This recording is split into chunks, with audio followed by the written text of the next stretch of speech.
Hello everyone, it's Grumpy Gamer. Welcome back to Tekkit. First thing I want to show you is I'm going to show you this quarry. We just started this one. It's a brand new one.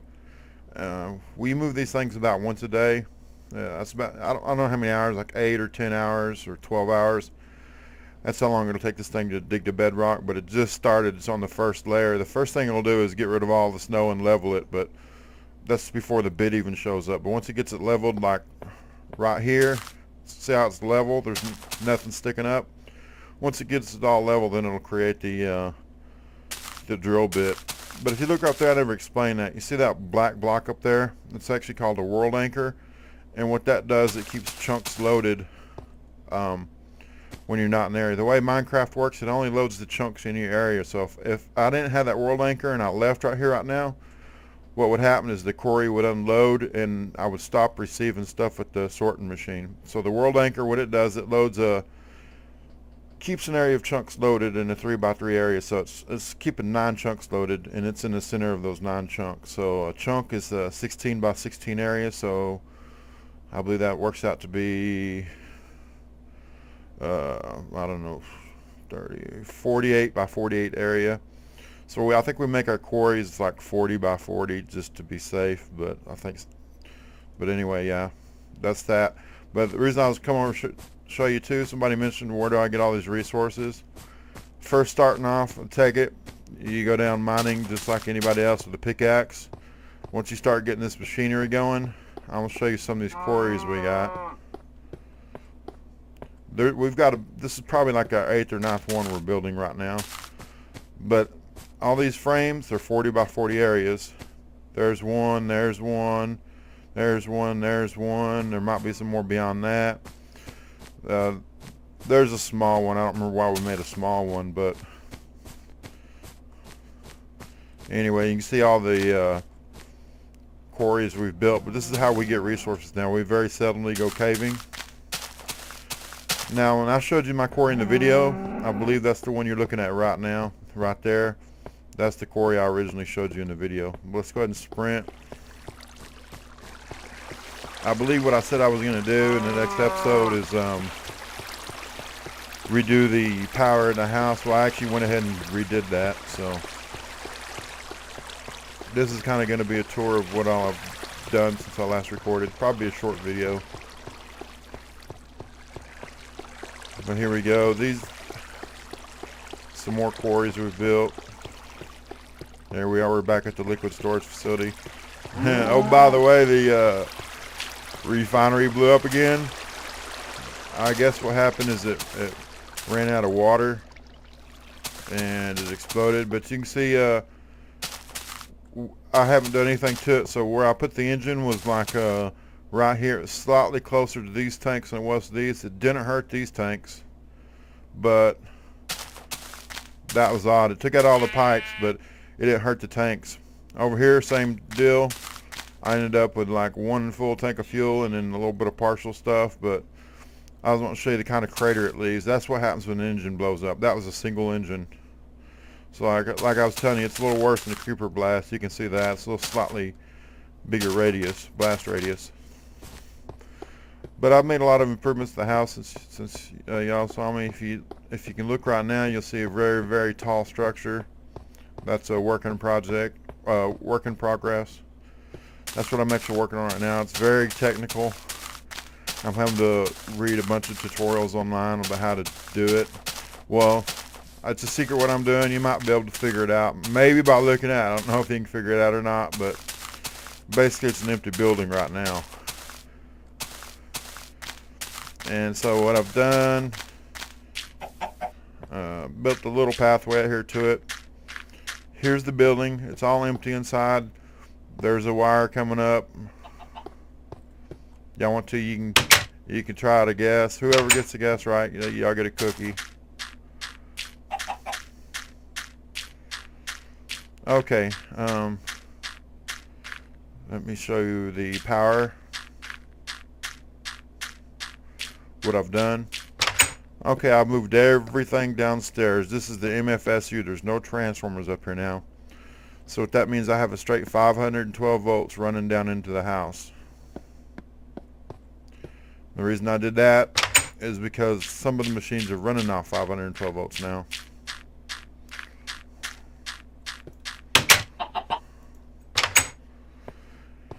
I've also pimped the house out a little bit more, added some pictures. Yeah, I got pictures everywhere. Just kind of make it look a little better. The thing I'm not sure about this floor is actually just workbenches, but I'm not sure how I like it. It looks like a little too much. I tried it in the checkered pattern first. Believe it or not, the checkered pattern looked worse, but I like the idea of having multiple workbenches. Now you gotta do is click anywhere on the floor when you want to craft. Sometimes when you're crafting, you can sit here for an hour crafting in this game. It's not like a vanilla Minecraft. You just make a stack of whatever and go on.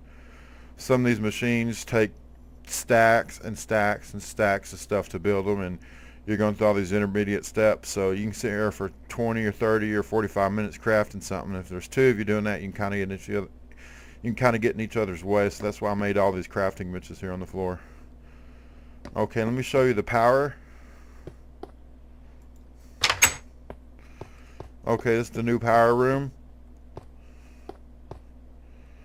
Now coming down this pipe now, it's straight 512 volts. And so you can, if you look over here and look and see where this pipe goes, it goes four places actually. It goes to these two machines. That's my microwave oven. I like to call it the microwave. And then right next to it, that's the macerator. And here's the extractor. So all three of those run off 512 volts now. Here's the high voltage transformer. It knocks it down to medium voltage. Here's the medium voltage transformer. It knocks it down to low voltage.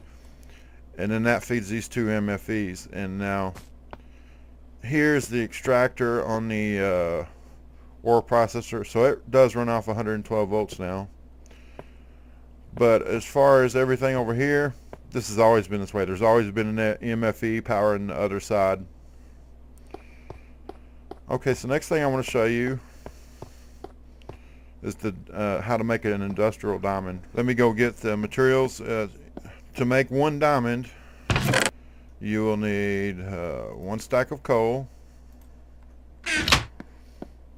8 flint,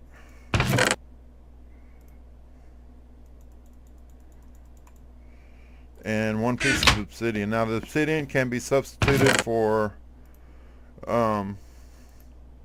you can use an iron bar, or what's the other thing? Red brick. The obsidian is actually the easiest.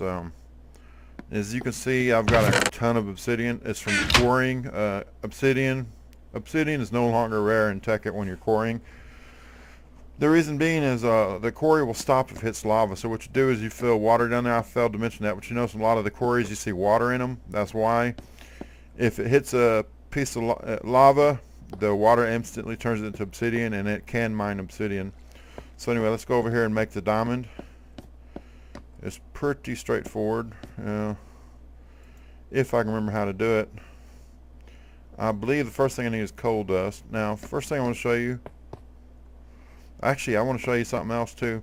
I've upgraded all these machines, so I'm going to see how fast they are now. So I'm going to take this stack of cobblestone. I want you to see how fast the stove is now, or the microwave oven.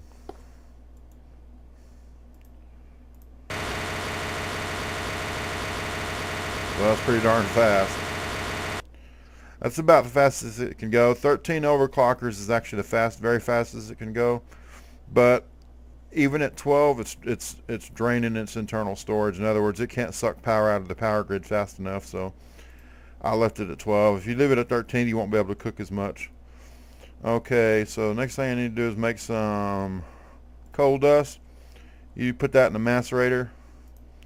This thing's a little bit slower than the stove. The stove runs at maximum speed at 13 overclockers. I think this thing needs 15 or 16, but it's the same thing. If I put it at 13, it drains it. You can see right now it's actually draining it, but it's pretty slow, so you might be able to cook half a dozen stacks before that bar drops all the way. But that was step one. Take a stack of coal and macerate it and get 64 coal dust. And then you go to a crafting table. Put your flint in the middle. And this right here, you're going to just divide it out into even stacks of 8. And that's going to give you coal balls. And the coal balls, you're going to want to compress those.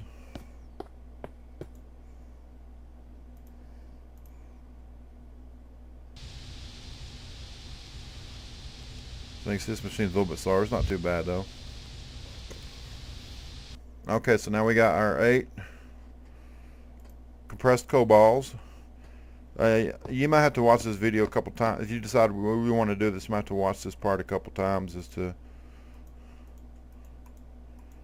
get the hang of it. I did when I watched somebody else's video.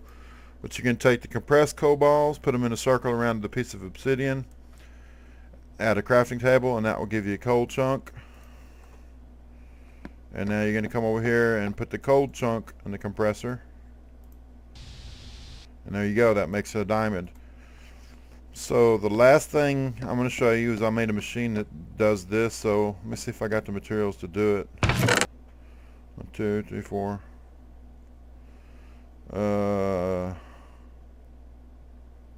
Not quite. I need 8 stacks. Well, I guess I could split the recipe. So I need 4 stacks. Now you can double or split this recipe, but normally the way I do it is 8 stacks of coal. You'll need a complete stack of flint. So now I'm going to grab 32 because I'm splitting the recipe. And you'll need 8 pieces of obsidian. And I'll just use 4 because we're going to make 4 diamonds. Okay, now let me show you the machine I built. It's over here in the power room. I figured that was a good place because I'm done with the engines. I've had enough with the explosions. And actually when the refinery blew up this time, I just wasn't even paying attention. I just left it going. I got this energy link system going. I just kind of ignored it. And the water wells dried up quicker than I thought they would. And then I think the oil wells dried up this time because I wasn't running any engines. I was running 1 engine at the refinery and then the 2 at the water well, and that's it. Okay, this machine here, this is the diamond machine. This is kind of going to semi-automate what we just did, but I put the 4 stacks of coal in here, just like that, and place 1 stack of flint here. Now remember, I'm splitting the recipe, so I'm actually putting half a stack of flint in there, and then place 8 blocks of obsidian here. So let me place 4 here. And that's it. This machine's always on. It's not drawing any power unless it's actually doing something. But there you go. You can see it going. Now it is building up a little bit right here. What I need to do to fix that is I need to increase the speed of this macerator. And as you can see, I already have it running at 128 volts. Now this is all new. This piping here, or this wiring. And so what happens is this thing's always running the same power it always did, but I've tapped into the low voltage transformer here. Remember, this puts out 32, and it comes over here and feeds this machine and this machine. Those are compressors. But the macerator, it runs off 128 volts because it's a power hog. I still need to speed it up. What's going to happen is this thing backs up. If it goes up to 64 and it is completely full, then what happens is this coal coming out is just going to get thrown on the ground. So you want to avoid that. Okay, so let me explain how this works. Remember the very first thing I did a while ago is I macerated the coal. That's what this is doing. It's macerating the coal into coal dust. And then it comes out, goes through this pipe, and goes into this automatic crafting table. Now, as you can see, I put the template for whatever I want to make. I put the template in here. It won't get rid of the template, but as you can see, it starts filling everything up. When it gets it filled up, it'll make it. So as soon as it goes in 2, bam, it gets rid of it. But over here, this is where I put the flint. The flint gets pumped into here too. The flint, it's already all in there. But that's making the, what do they call them again? Coal balls. So the coal balls get pumped out, and they go to the compressor. The compressor makes compressed coal balls. And the very last step is this crafting table.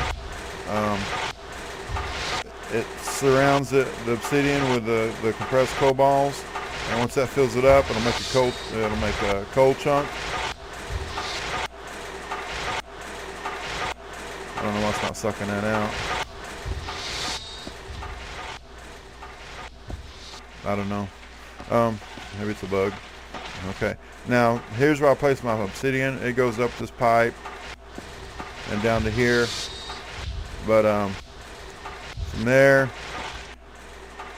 the coal chunks, they get compressed and they turn into diamonds. And so I have a chest right here, collect diamonds here. And there you go, it's already made one. Let me go ahead and put that one in there and get rid of it. But this machine is slower than doing it manually, but it's automated. So I can stick them in there and walk away. It's actually not very efficient, but it's a machine to make diamonds. Now there is a way to make diamonds with equivalent exchange. I don't like equivalent exchange. I very, very seldomly use it. It just feels like cheating. There is a machine I've seen somebody make, and it's legitimate. They didn't use any cheats. They just used equivalent exchange. Diamond like every 5 or 10 seconds, and that's just ridiculous. I mean, to me, you might as well just put it in creative mode. And they're not even using any raw materials to do it. It's sort of, this thing is called energy collectors and energy relays, and they put some block in the middle, and it pumps out a diamond like every 5 or 10 seconds. It's ridiculous how fast it is, but it uses no raw materials. It's like, what's the point of playing the game? The only thing I use, we use equivalent exchange for a couple things. One, we do use it to turn tungsten into diamonds. The reason being is tungsten is extremely rare. Those big quarries you're seeing, they are very lucky to find 2 or 3 pieces of tungsten ore at a 40 by 40 area. And there's no recipes that use tungsten, but you can use the transmutation table and get 2 diamonds out of it. That seemed legit to me. There's no other use for it, and it's extremely rare. So it's kind of cool when you find tungsten, because then you're like actually finding 2 diamonds. It makes it kind of more interesting. But anyway, Grumpy Gamer, we'll see you next time. Thanks for watching.